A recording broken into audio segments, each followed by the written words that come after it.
J'en ai pas vraiment besoin en vrai.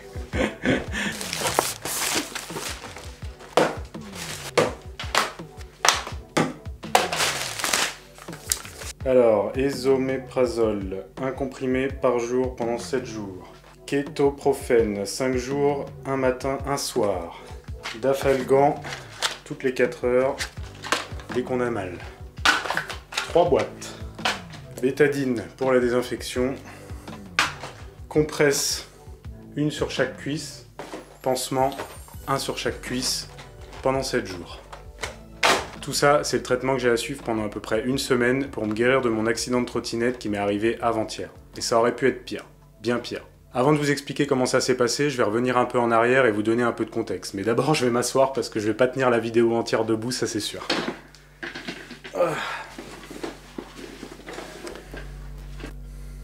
Alors, il y a quelques mois, mes amis m'ont offert une trottinette électrique pour mon anniversaire, j'étais super content. Et si vous me suivez sur Instagram, vous avez pu voir que je la prends tous les jours pour aller bosser, aller-retour. J'utilise énormément parce qu'avec Terry, on n'a qu'une seule voiture pour deux, et du coup c'est un peu mon moyen de transport quand j'ai pas la voiture ou quand elle l'utilise, ou quand je dois vraiment faire des déplacements assez rapides, vraiment juste à côté. Donc ça fait à peu près 2 mois et demi que j'utilise ma trottinette tous les jours pour aller bosser, et je fais à peu près 14 km aller, 14 km retour, donc environ 30 km par jour en trottinette. Donc ma trottinette, c'est le modèle de Xiaomi, la M365, donc elle a à peu près 20 km d'autonomie. Moi, comme j'en fais 30, en fait, je la recharge quand j'arrive au boulot et je la recharge le soir en rentrant chez moi, et du coup ça me permet de faire l'aller et le retour sans problème. J'habite à côté de la Seine, donc il y a beaucoup de pistes cyclables qui longent la Seine et qui vont jusqu'à Paris, et c'est les pistes cyclables que j'emprunte pour aller travailler. Sur mon trajet, j'ai à peu près 90% de pistes cyclables et 10% de route. Et quand je dis 10% de route, c'est vraiment des portions où je suis obligé de me mêler à la circulation routière et je roule directement sur la route avec les voitures. Quand j'ai commencé à l'utiliser, j'étais super content parce que non seulement ça me raccourcissait mon trajet, donc je mettais moins de temps pour aller bosser, et en plus j'utilisais un véhicule non polluant. Je suis pas trop quelqu'un qui aime se mêler à la population, j'aime pas les transports en commun, donc c'était vraiment le moyen de transport idéal pour moi pour me rendre au boulot ou pour aller faire des petites courses comme ça à droite à gauche. Plus les semaines ont passé et plus j'étais agacé en fait de prendre la trottinette tous les jours parce que j'étais témoin de comportements aussi bien de la part des piétons que de la part des voitures qui étaient pour moi complètement irrespectueux et voire parfois dangereux, très dangereux. Du coup, il y a un mois de ça, j'ai décidé de m'acheter un support GoPro pour ma trottinette et fixer ma GoPro directement sur la trottinette pour filmer tous ces comportements dangereux et potentiellement faire une vidéo dessus. À Paris, ces derniers mois, il y a beaucoup de sociétés de trottinettes en libre service qui se sont développées dans la capitale et ça fait pas mal polémique, il y a beaucoup de gens qui en parlent, il y en a qui sont pour, il y en a qui sont contre. Il y a eu quelques accidents avec, notamment de gens qui roulaient sur le trottoir avec les trottinettes à 25 km/h qui ont renversé des piétons, mais il y a aussi eu des accidents de trottinettes renversées par des voitures. Toute cette histoire, je vous la raconte, mais c'était avant, bien avant que moi-même je devienne un danger pour la circulation.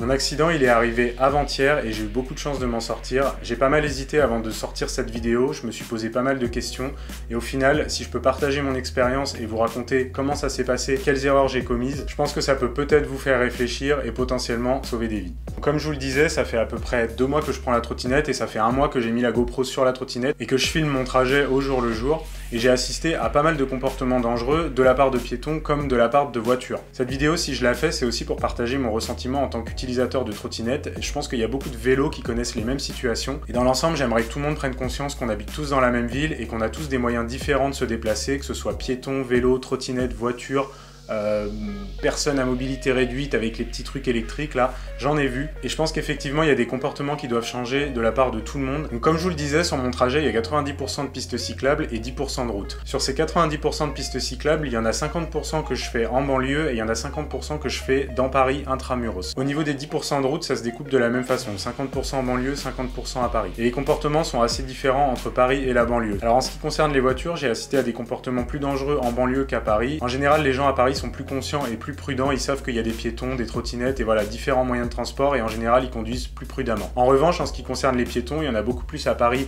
qu'en banlieue, et souvent j'ai assisté à des comportements où les piétons marchaient sur les pistes cyclables alors qu'il y a des vélos électriques, des trottinettes, et il y a des gens qui vont assez vite, et ce genre de comportement peut être aussi dangereux. Alors petit rafraîchissement du code de la route, normalement si vous avez un vélo sur la route, vous êtes censé le doubler à 1 mètre en ville et à 1,50 m sur les routes nationales. Moi, assez souvent, j'ai pu me faire doubler par des voitures qui roulaient très vite, à même pas 1 mètre de moi, moi alors qu'il y avait un feu rouge en face et qu'elles ont dû s'arrêter et que de toute façon j'allais les redoubler. À Paris, on voit aussi souvent des voitures qui se garent ou qui s'arrêtent en warning sur les pistes cyclables. Du coup, nous, ça nous oblige à nous déporter sur la route.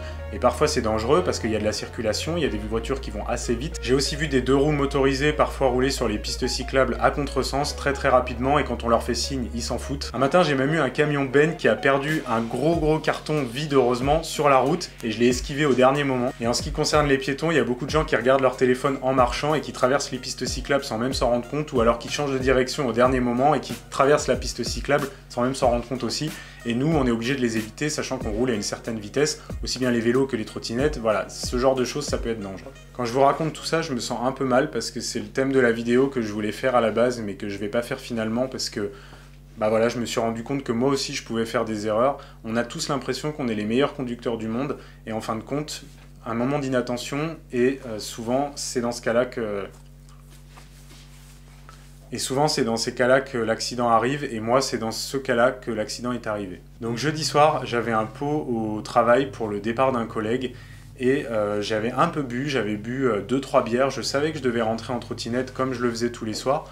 Donc j'avais bu 2-3 bières, pas suffisamment pour être énormément alcoolisé, mais quand même suffisamment pour altérer ma vision et altérer mon jugement. Quand j'y repense, je me sens complètement inconscient, et je regrette d'avoir fait ça. Donc j'étais sur la route, je prenais mon trajet habituel. En niveau sécurité, moi j'ai une lampe à l'avant, j'ai une lampe qui clignote à l'arrière sur mon sac à dos, et je n'ai pas de casque. J'avais un casque quand j'ai commencé à faire de la trottinette, parce qu'avant j'avais un vélo, j'étais toujours avec mon casque en vélo, et puis j'ai décidé de passer à la trottinette. J'ai gardé mon casque au début, et puis l'hiver est arrivé, et en fait, il faisait vraiment très froid les premiers jours et je prenais quand même la trottinette et je pouvais pas avec mon casque avoir un bonnet et le casque. Donc j'ai pris cette décision en me disant que j'avais 90% de pistes cyclables sur mon trajet, qu'il y avait sur ces 90% de pistes cyclables pratiquement jamais personne. Donc j'ai décidé d'enlever mon casque et je me suis dit pendant l'hiver, je vais garder juste le bonnet, alors que ça protège évidemment rien du tout. Et donc je n'avais plus de casque. Ce soir-là, donc, je roulais sur mon trajet habituel et j'ai traversé une première route. En fait, c'était un carrefour, donc là où l'accident s'est produit, ça fait partie des 10% de route que je prends. Je traverse une première route où les piétons étaient au vert, donc il n'y a pas de piste cyclable sur cette route, mais il n'y a jamais personne qui marche, donc pour le coup, je roule sur le trottoir. Et ensuite, je rejoins une piste cyclable qui est à 10 mètres plus loin. Je passe cette première route donc, où le feu était vert, et ensuite, je dois tourner à gauche pour rejoindre cette piste cyclable. Il faut savoir qu'il était tard, j'étais pressé de rentrer, j'avais froid, et en fait, juste avant de tourner à gauche pour rejoindre la piste cyclable, j'ai aperçu une voiture qui arrivait en face et qui roulait très vite. Et en fait, ça a attiré mon attention, et je me souviens m'être dit, faut que je fasse attention, cette voiture, elle roule très vite, faut pas que je traverse la deuxième voie sans m'arrêter, parce que là, elle va beaucoup trop vite, cette voiture. Et en fait, j'ai traversé la première voie en étant fixé sur cette voiture et au fait qu'il fallait que je m'arrête entre les deux routes, et j'ai pas du tout regardé la voie que j'étais censé regarder à gauche, et là une voiture est arrivée.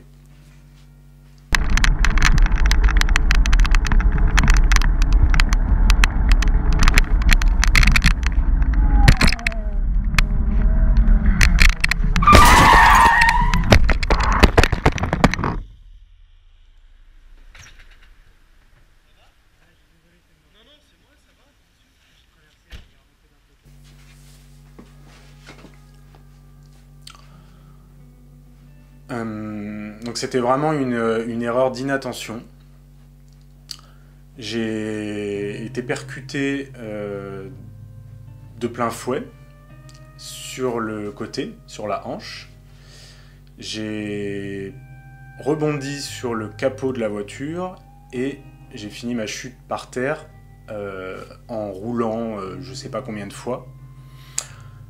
Donc sur le coup, j'ai pas perdu conscience puisque ma tête, j'ai eu de la chance puisque ma tête n'a pas du tout cogné, rien du tout, ni le capot, ni le sol. Donc j'ai pas perdu conscience, j'étais conscient de ce qui venait de m'arriver. Le temps entre le moment où la voiture m'a heurté et le temps où j'ai touché le sol m'a paru extrêmement long. Je me souviens m'être dit dans ma tête à quel moment je vais toucher le sol.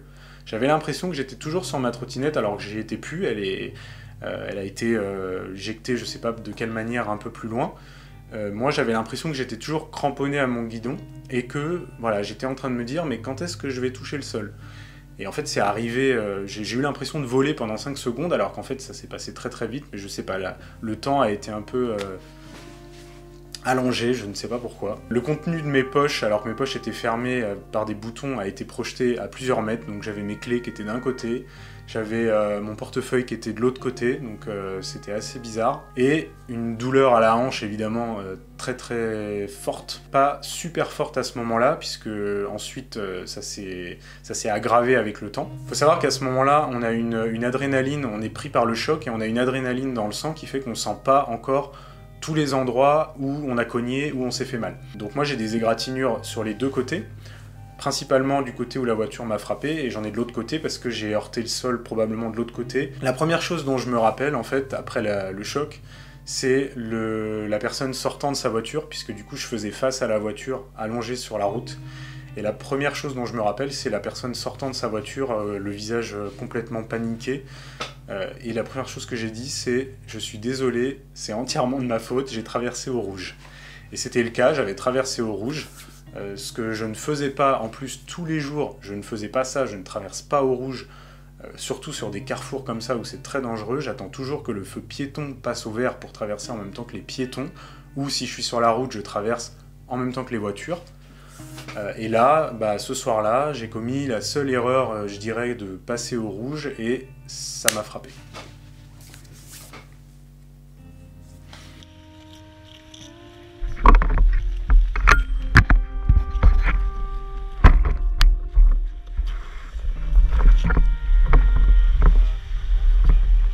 Donc je me suis relevé, et la première chose que j'avais envie de faire, c'était de ramasser mes affaires. Tout le monde me demandait, il y avait des voitures qui s'étaient arrêtées un peu plus loin parce que tout le monde avait vu l'accident. Et moi, tout le monde me demandait si j'allais bien, si j'avais mal quelque part. Moi, je me relevais, je marchais, donc il n'y avait pas de problème. Je ne savais pas si j'avais une fracture ou quoi que ce soit à ce moment-là. Je sais que j'avais mal, mais je pouvais marcher. Et la seule chose que j'avais en tête, c'était de retrouver mes affaires. Je ne pensais qu'à ça. Tout le monde me demandait si j'allais bien, si j'avais mal quelque part, si je saignais, si ma tête avait frappé. Et moi, j'étais là, elles sont où mes clés? Il est où mon portefeuille? Et c'est là qu'on se rend compte qu'en fait, on est en état de choc et qu'on pense à des choses qui sont complètement irrationnelles par rapport à la situation qu'on vient de vivre. Mais voilà, la première chose que les gens ont fait finalement pour m'aider, c'est de retrouver mes affaires, de rassembler mes affaires, de me les donner. Et une fois que j'avais toutes mes affaires en poche, je me sentais mieux, et là j'ai commencé vraiment à parler de mes douleurs et de ce qui venait de m'arriver. J'ai eu la chance de tomber sur des gens adorables, quelqu'un qui roulait pas du tout vite, je pense que sinon ça aurait été beaucoup plus grave. La personne était adorable, vraiment, elle a pris de mes nouvelles, on a échangé nos numéros, elle a pris de mes nouvelles.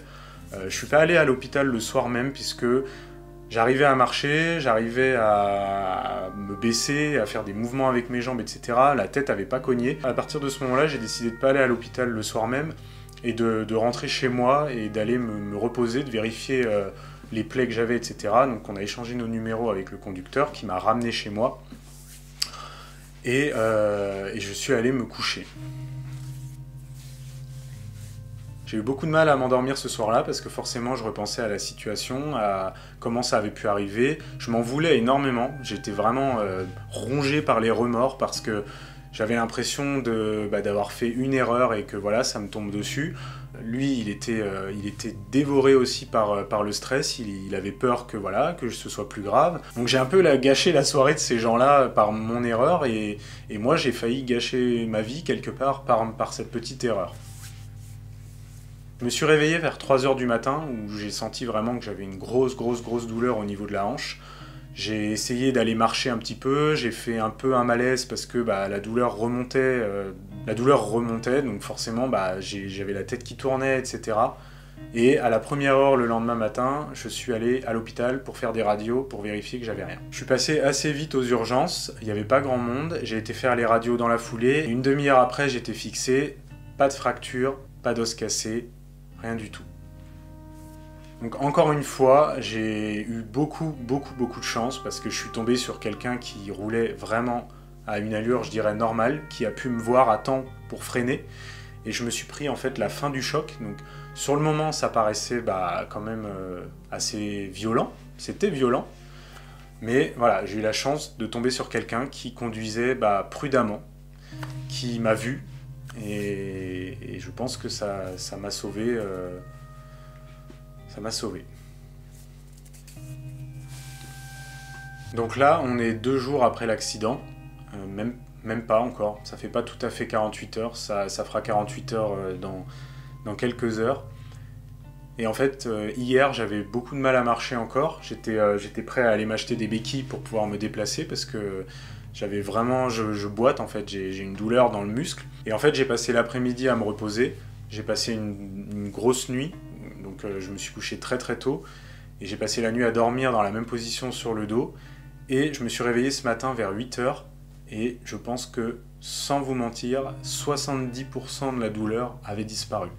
Donc je me suis réveillé un peu de bonne humeur, je me suis dit c'est pas possible que je guérisse aussi vite, enfin, quand je me souviens que voilà, c'était à peine il y a 2 jours, j'étais vraiment étonné ce matin, donc je me suis empressé de me lever, j'ai mis beaucoup moins de temps à me lever que d'habitude, et j'ai commencé à marcher dans l'appartement avec beaucoup moins de difficultés que la veille, le soir même, en allant me coucher. Au final, à l'heure qu'il est, là, j'ai pas besoin de béquilles, j'arrive à me déplacer, j'ai vite le muscle qui se fatigue quand même, donc faut pas que j'insiste trop, mais je pense que voilà, dans 2-3 jours, je sentirai même plus les effets de l'accident que j'ai vécu avant-hier. Donc cette vidéo, comme je vous l'ai dit, c'était vraiment pour vous partager mon expérience. Si vous êtes en vélo, si vous êtes en voiture, si vous êtes piéton, si vous êtes en trottinette, vous avez tous déjà connu des comportements dangereux de la part de n'importe qui. Et cette vidéo, si vous voulez, si elle pouvait avoir un but, ce serait que tout le monde prenne conscience que une action, une mauvaise action de la part de n'importe qui peut avoir des conséquences très très graves. Donc je veux pas vous plomber le moral, je veux juste que vous preniez conscience. Sur ce, je vous souhaite une bonne soirée, parce qu'il fait nuit chez moi, comme vous pouvez le voir à ma fenêtre qui se trouve juste derrière. Je vous souhaite une bonne soirée, merci d'avoir regardé cette vidéo. N'oubliez pas le pouce si ça vous a plu, j'espère vraiment avoir un impact positif avec cette vidéo. Abonnez-vous et je vous dis à la prochaine en trottinette. Salut.